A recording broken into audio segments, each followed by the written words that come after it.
High everyone, my name is Bhairav Roy, staff officer cum instructor disaster management and civil defence. সকলকে শুভ বিজয়ের আন্তরিক প্রীতি ও শুভেচ্ছা এবং অ্যাডভান্স হ্যাপি দিওয়ালি। আমাদের বহু প্রতীক্ষিত সেই WBSSC নন টিচিং স্টাফ অর্থাৎ গ্রুপ সি ক্লার্ক এবং গ্রুপ ডি এর যে ভ্যাকেন্সি নোটিফিকেশন সেটি প্রকাশিত হয়েছে। তোমরা সকলেই জানো আমাদের 29/8/2025 তারিখে কিন্তু আমাদের একটা কলকাতা গ্যাজেট প্রকাশিত হয়েছিল গ্রুপ সি এবং গ্রুপ ডিতে কত ভ্যাকেন্সি থাকবে এবং এক্সামের যে সিলেবাস সেটা কিরকম থাকবে। তো আমরা আজকের ভিডিওতে আমাদের গ্রুপ সি গ্রুপ ডিতে জোন ওয়াইজ গ্রুপ সি এর এবং গ্রুপ ডি এর কত ভ্যাকেন্সি আগের বছর ছিল অর্থাৎ 2016 সালের রিক্রুটমেন্টে ছিল এবং 2025 সালের রিক্রুটমেন্টে রয়েছে, গ্রুপ সি গ্রুপ ডি এর সিলেবাস কিরকম এবং আমাদের গ্রুপ সি গ্রুপ ডি এর যে নাম্বার ডিভিশন অর্থাৎ কিরকম ভাবে তার সিলেকশন প্রসিডিওরটা রয়েছে সবকিছুই আলোচনা করব। তো তোমরা পুরো ভিডিওটি দেখতে থাকো এবং যারা WBSSC SLST পরীক্ষা দিয়েছে অনেকেই আশা করি গ্রুপ সি গ্রুপ ডির পরীক্ষার জন্য পড়াশোনা করছে, তো একটু ভালো মতো পড়াশোনা করো। হিউজ ভ্যাকেন্সি রয়েছে, ভ্যাকেন্সি ভালোই ইনক্রিজ হয়েছে জোন ওয়াইজ, আমি একটু পরেই তোমাদের দেখাচ্ছি। তো সকলে পুরো ভিডিওটি দেখতে থাকো এবং ভালো মতো পড়াশোনা করো। তো চলো আমরা পুরো ভিডিওটি দেখতে থাকি। দেখো আমাদের 29/8/2025 তারিখে কিন্তু আমাদের কলকাতা গ্যাজেট পাবলিশ হয়েছিল আমাদের গ্রুপ সি এবং গ্রুপ ডি রিলেটেড। তো দেখো এখানে পরিষ্কারভাবে বলা হয়েছিল যে আমাদের যে ক্লারিক্যাল পদের ভ্যাকেন্সি সেটা ছিল 282989 এবং গ্রুপ ডি এর ভ্যাকেন্সি সেটা হলো 5488। ওকে, এবং সেখানে কিন্তু বলা হয়েছিল যে আমাদের যে অনলাইন অ্যাপ্লিকেশনটা সেটা হবে 16/9/2025 থেকে 31/10/2025, বাট এটা হয়নি, তোমরা সকলেই জানো। তো আমাদের কবে অ্যাপ্লাই শুরু হবে সেটাও আমরা এখনই দেখবো। তো চলো আমরা নেক্সট পেজে দেখতে থাকি। চলো নেক্সট পেজটা দেখো। দেখো ওয়েট, আমি একটু জুম করে নিই। দেখো দেখো এখানে ক্লিয়ারলি বলা আছে যে আমাদের যে অনলাইন অ্যাপ্লিকেশন সেটা মানে আমরা অ্যাপ্লাই করতে পারবো 3/11/2025 অর্থাৎ 3 নভেম্বর থেকে 3 নভেম্বর থেকে আমরা অ্যাপ্লাই করতে পারবো এবং আমাদের অ্যাপ্লাই করা যাবে অর্থাৎ অ্যাপ্লিকেশন উইন্ডো ওপেন থাকবে সেটা হলো 3/12/2025 অর্থাৎ 3 ডিসেম্বর 2025 পর্যন্ত আমাদের অ্যাপ্লিকেশন উইন্ডো কিন্তু অ্যাক্টিভ থাকবে এবং সেটা 5 PM পর্যন্ত। তো তোমরা যারা যারা অ্যাপ্লাই করবে বলে অ্যাপ্লাই করবে তো তোমরা আগে কিন্তু অ্যাপ্লাইটা করে দিও। ওকে, তো চলো আমাদের দেখো পরীক্ষা কবে হবে একটা টেন্টেটিভ ডেটও বলে দেওয়া আছে। দেখো টেন্টেটিভ টাইপ অফ এক্সামিনেশন, দেখো the written examination will be held in January 2026। তো জানুয়ারি 2026-এ কিন্তু আমাদের পরীক্ষাটা হতে পারে, এটা এক্সপেক্টেড একটা বলে দিয়েছে। তো সেই হিসেবে তোমরা প্রিপারেশন নাও এবং দেখো এই পেজের মধ্যে বলা আছে আমাদের যে অ্যাপ্লিকেশন ফি সেটা দেখো গ্রুপ সি এর জন্য জেনারেল ওবিসি ইডব্লিউএস ক্যান্ডিডেটদের লাগবে 400 টাকা এবং SC ST PH ক্যান্ডিডেটদের জন্য লাগবে কত 150 টাকা, আর গ্রুপ ডি এর জন্য কত 400 এবং সেটা SC ST PH দের জন্য কত 150। তো তোমরা দেখতেই পাচ্ছ আমাদের SLST টিচার রিক্রুটমেন্টের তুলনায় কিন্তু এখানে ফিসটা কমিয়ে নিচ্ছে। চলো আমরা নেক্সট পেজে দেখতে থাকি। দেখো দাঁড়াও আমি একটু জুম করে নিই, তোমাদের সবার দেখতে সুবিধা হবে। দেখো দেখো আমাদের WBSSC group C group D recruitment 2016 versus 2025-এর ভ্যাকেন্সি কম্পারিজন করবো আমরা। দেখো ইস্টার্ন রিজিয়নে 2016 সালে ভ্যাকেন্সি ছিল 441টি এবং 2025 সালে সেই ভ্যাকেন্সি আছে কত 716টি। অর্থাৎ আমাদের যে এবারে গ্রুপ সি এর পরীক্ষাটি হচ্ছে অর্থাৎ ক্লারিক্যাল পদের রিক্রুটমেন্টের, সেটাতে তোমরা দেখতেই পাচ্ছ ইস্টার্ন রিজিয়নে তাহলে কি 441 থেকে কত দাঁড়িয়েছে সেটা 717, অর্থাৎ প্রায় 300 ভ্যাকেন্সি কি ইনক্রিজ হয়েছে। তো তোমরা বুঝতেই পারছো এখানে কিন্তু সুন্দর ভ্যাকেন্সি ইনক্রিজ হয়েছে। দেখো নর্থার্ন রিজিয়নের দেখো 274-এর জায়গায় সেটা হয়েছে কত 615। তো মোটামুটি দ্বিগুণের থেকে বেশি হয়েছে, তোমরা বুঝতেই পারছো। এবং সাউথার্ন রিজিয়নে দেখো 284টা ভ্যাকেন্সি ছিল 2016 সালে, সেই ভ্যাকেন্সি দাঁড়িয়েছে এবারে আমাদের 2025 সালে 491টি। তো এখানেও কিন্তু ভ্যাকেন্সি ইনক্রিজ হয়েছে। ওয়েস্টার্ন রিজিয়নে দেখো 461, সেটা দাঁড়িয়েছে কত 723। তো এখানেও ভ্যাকেন্সি ইনক্রিজ হয়েছে। এবং সাউথ ইস্টার্ন রিজিয়নের মধ্যে 247টা ভ্যাকেন্সি 2016 সালে ছিল, সেই ভ্যাকেন্সি এবার দাঁড়িয়েছে কত 443টি। অর্থাৎ আমাদের 2016 সালে গ্রুপ সিতে ভ্যাকেন্সি ছিল 1707টি, সেই ভ্যাকেন্সি এবার দাঁড়িয়েছে কত 2989টি। তো তোমরা বুঝতেই পারছো ভ্যাকেন্সি কিন্তু সুন্দর ইনক্রিজ হয়েছে। এবং আমাদের যে ইস্টার্ন রিজিয়ন বা নর্থার্ন রিজিয়ন সাউথার্ন রিজিয়ন, তো এসব কোন রিজিয়নের মধ্যে কোন কোন ডিস্ট্রিক্ট পড়ছে সেটা আমরা পরের লিস্টেই দেখছি। তো তোমরা পুরো ভিডিওটি দেখতে থাকো, তাহলে তোমরা বুঝতে পারবে যে এই ভিডিওটা দেখলে কিন্তু আর অন্য কোনো ভিডিও দেখতে হবে না। তো একটু ভালো করে তোমরা পুরো ভিডিওটি দেখতে থাকো। দেখো আমাদের গ্রুপ ডি এর ভ্যাকেন্সিটা আমরা একটু দেখে নিই। গ্রুপ ডি এর ভ্যাকেন্সি আমাদের 2016 সালে ছিল 738টি, সেই ভ্যাকেন্সি দাঁড়িয়েছে কত 995টি ইস্টার্ন রিজনের ক্ষেত্রে। তো ভ্যাকেন্সি ইনক্রিজ এখানেও হয়েছে, তোমরা বুঝতেই পারছো। দেখো আমাদের নর্থার্ন রিজনের ব্যাপারটা দেখো 755টা ভ্যাকেন্সি ছিল 2016 সালে, এবার 2025 সালে সেই ভ্যাকেন্সি দাঁড়িয়েছে 1606টি। তাহলে বুঝতে পারছো গ্রুপ ডিতে কত সুন্দর ভ্যাকেন্সি ইনক্রিজ হয়েছে, মানে দ্বিগুণের থেকেও বেশি। এবং সাউথার্ন রিজিয়নে দেখো 375টা ছিল 2016 সালে, সেটা দাঁড়িয়েছে 680টা। তো সুন্দর ইনক্রিজ হয়েছে এখানেও। এবং ওয়েস্টার্নের ক্ষেত্রে দেখো 1034টা ছিল 2016 সালে, সেটা দাঁড়িয়েছে কত 1673টি। এবং সাউথ ইস্টার্ন রিজনের ক্ষেত্রে দেখো 314টা ভ্যাকেন্সি ছিল 2016 সালে, এবং সেটি 2025 সালে দাঁড়িয়েছে কত 534টি। তো 2016 সালে মোট ভ্যাকেন্সি ছিল আমাদের গ্রুপ ডিতে 3216টি, এবং সেটি দাঁড়িয়েছে বর্তমানে কত 5488টি।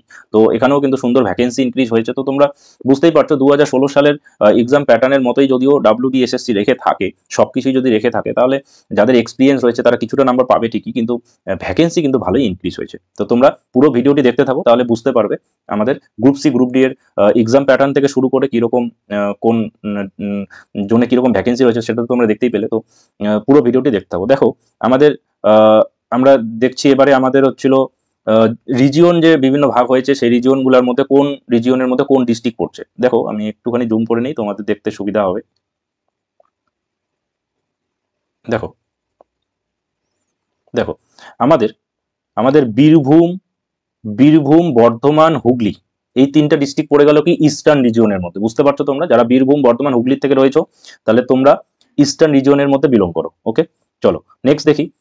আমাদের আলিপুরদুয়ার, কোচবিহার, দক্ষিণ দিনাজপুর, দার্জিলিং, জলপাইগুড়ি, মালদা, মুর্শিদাবাদ এবং উত্তর দিনাজপুর এই পার্টটা পড়ে গেল কি নর্থানের মধ্যে। তাহলে নর্থার্ন রিজিয়নের মধ্যে পড়ে গেল আলিপুরদুয়ার, কোচবিহার, দক্ষিণ দিনাজপুর, দার্জিলিং, জলপাইগুড়ি, মালদা, মুর্শিদাবাদ এবং উত্তর দিনাজপুর। আচ্ছা দেখো সাউথার্নের মধ্যে কি কোন কোন ডিস্ট্রিক্ট পড়ছে। দেখো আমাদের কলকাতা এবং সাউথ চব্বিশ পরগনা এটা পড়ে গেল কি সাউথার্ন রিজিয়নের মধ্যে।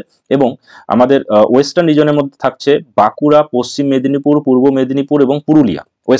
ওয়েস্টার্নের মধ্যে কি তাহলে বাঁকুড়া, পশ্চিম মেদিনীপুর, পূর্ব মেদিনীপুর এবং পুরুলিয়া। এবং সাউথ ইস্টার্নের মধ্যে রয়েছে, দাঁড়াও আমি একটুখানি ঠিক করে নিচ্ছি। দেখো এবং সাউথ ইস্টার্নের মধ্যে রয়েছে কি, সাউথ ইস্টার্নের মধ্যে রয়েছে আমাদের নদিয়া এবং নর্থ চব্বিশ পরগনা সাউথ ইস্টার্ন রিজনের মধ্যে পড়ছে। তো তোমরা বুঝতেই পারলে আমাদের যে বিভিন্ন ডিস্ট্রিক্ট, সেই ডিস্ট্রিক্টগুলি কোন ডিস্ট্রিক্ট কোন রিজনের মধ্যে পড়ছে। তো চলো নেক্সট পেজে আমরা দেখি কি রয়েছে। চলো দেখো দেখো খুবই ইম্পর্টেন্ট একটা জিনিস। দেখো দেখো আমাদের যে এক্সামিনেশন প্যাটার্ন, আমাদের পরীক্ষার যে প্যাটার্নটা সেটা কি রয়েছে। দেখো আমাদের 2016 সাল এবং 2025 সালের দেখবো। দেখো আগে আমি গ্রুপ সি নিয়ে আলোচনা করছি। দেখো আমাদের গ্রুপ সিতে কি হয়েছিল, 2016 সালে পরীক্ষা হয়েছিল 60 মার্কসের রিটেন, এবং একাডেমিক কোয়ালিফিকেশন মানে মাধ্যমিক যে কোয়ালিফিকেশন, সেই কোয়ালিফিকেশনই তো গ্রুপ সি রিক্রুটমেন্টে লাগে। তো মানে আমাদের যে মাধ্যমিক পরীক্ষার যে রেজাল্ট, সেটার উপরে ডিপেন্ড করে কিন্তু 10 মার্কস দেওয়া হয়েছিল, মানে রেজাল্টের উপর ডিপেন্ড করে। সেটা দেখো এই যে 10 মার্কসটা সেটা কিভাবে দেওয়া হয়েছিল। দেখো যদি ফার্স্ট ডিভিশন অর্থাৎ 60% অ্যাভাব থাকে, তাহলে সে 10-এর মধ্যে 10ই পেয়েছিল, ওকে, একাডেমিক কোয়ালিফিকেশন হিসাবে। এবং সেকেন্ড ডিভিশন পেলে সে পেয়েছিল কত 8, এবং ফর আদার ডিভিশন সে পেয়েছিল কত 6।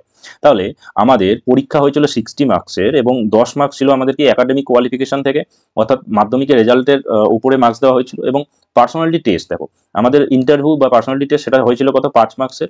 Computer typing and computer proficiency test সেটার থেকে ছিল আমাদের কত 25 মার্কস। তো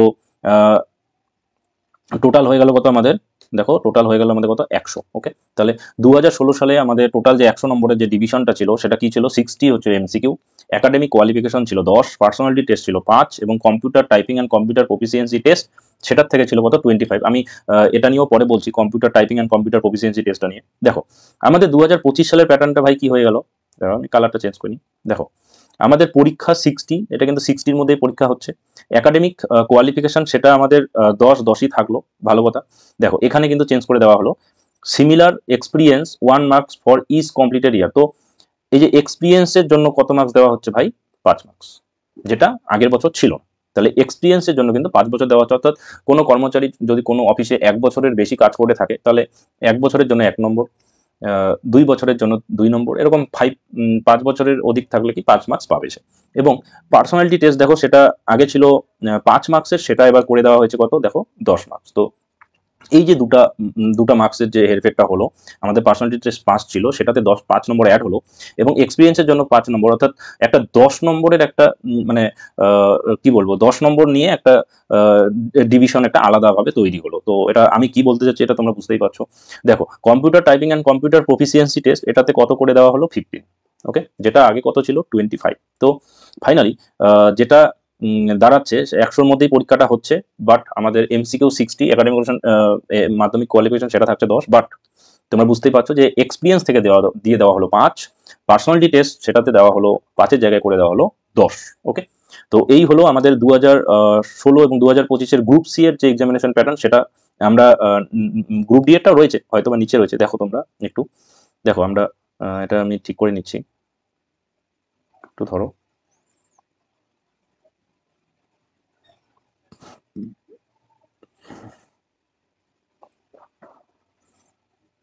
এটা কি কোনোভাবে নামানো যাবে?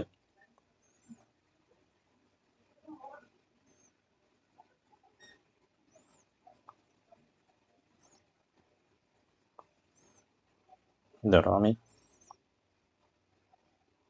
দেখো দেখো দেখো দেখো আমাদের যে গ্রুপ ডি সেটার এক্সামিনেশন প্যাটার্নও রয়েছে। দেখো এক্সামিনেশন প্যাটার্ন এটা কার, গ্রুপ ডি এর।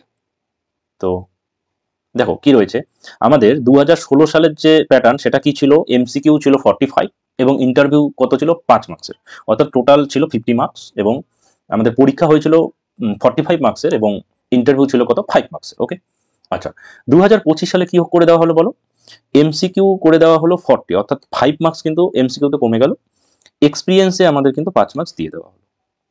তাহলে যাদের এক্সপিরিয়েন্স রয়েছে বা যাদের এক্সপিরিয়েন্স সার্টিফিকেট যারা দেখাতে পারবে, স্বাভাবিকভাবে তারা ফ্রেশার্স থেকে 5 মার্কস উপরে থেকে গেল, এটা আশা করি তোমরা বুঝতেই পারছো। এবং ইন্টারভিউ থেকে থাকলো কত 5 মার্কস, ইন্টারভিউ থেকে থাকলো কত 5 মার্কস। তো ফাইনালি আমাদের টোটাল যে মার্কস সেটা থাকলো কত 50, টোটাল থাকলো কত 50। তো গ্রুপ ডি এর ক্ষেত্রেও তাহলে তোমরা বুঝতেই পারলে যে ইন্টারভিউ 5 মার্কস, গ্রুপ ডি এর ক্ষেত্রে 5ই রয়েছে, বাট আমাদের যে এমসিকিউ 45 মার্কসের পরীক্ষা হয়েছিল সেটার থেকে 5 মার্কস কমিয়ে সেটা 40 করা হয়েছে, এবং এক্সপিরিয়েন্সের জন্য কি 5 মার্কস দিয়ে দেওয়া হয়েছে। তো এই হলো আমাদের এবারের এক্সামিনেশন প্যাটার্ন গ্রুপ ডি এর। দেখো syllabus for clerk 2016 may be follow same pattern in 2025। দেখো আমাদের যে পরীক্ষা সিলেবাস সেটা আমরা দেখে নিচ্ছি। দেখো একটু আমাদের যে ক্লার্কের যে পরীক্ষা সেটা দেখো আর একটু পার্থক্য কোথাও রয়েছে মনে হচ্ছে, এইটাতে না আমি কিছু বুঝতে পারি না, না না এইটুকুই রয়েছে বাবু, কিছুটা চেঞ্জ হয়েছে। দেখো দেখো দেখো আমাদের সিলেবাস ফর ক্লার্ক 2016, তাহলে 2016 সালে আমাদের যে ক্লার্ক সেটার পরীক্ষা 60 মার্কসের হয়েছিল। তো সেটা দেখো নাম্বার ডিভিশনটা কিরকম ছিল, জিকে থেকে ছিল 15 মার্কস, কারেন্ট অ্যাফেয়ার্স থেকে ছিল 15, জেনারেল ইংলিশ থেকে ছিল 15, এবং ম্যাথস অর্থাৎ কোয়ান্টিটিভ অ্যাপটিটিউড থেকে ছিল হয়তোবা 15। দাঁড়াও আমরা পরের পেজে চলে যাচ্ছি, এটা কত নম্বর পেজ, মনে হচ্ছে এটা চলছে, এটা এই পেজটা। দেখো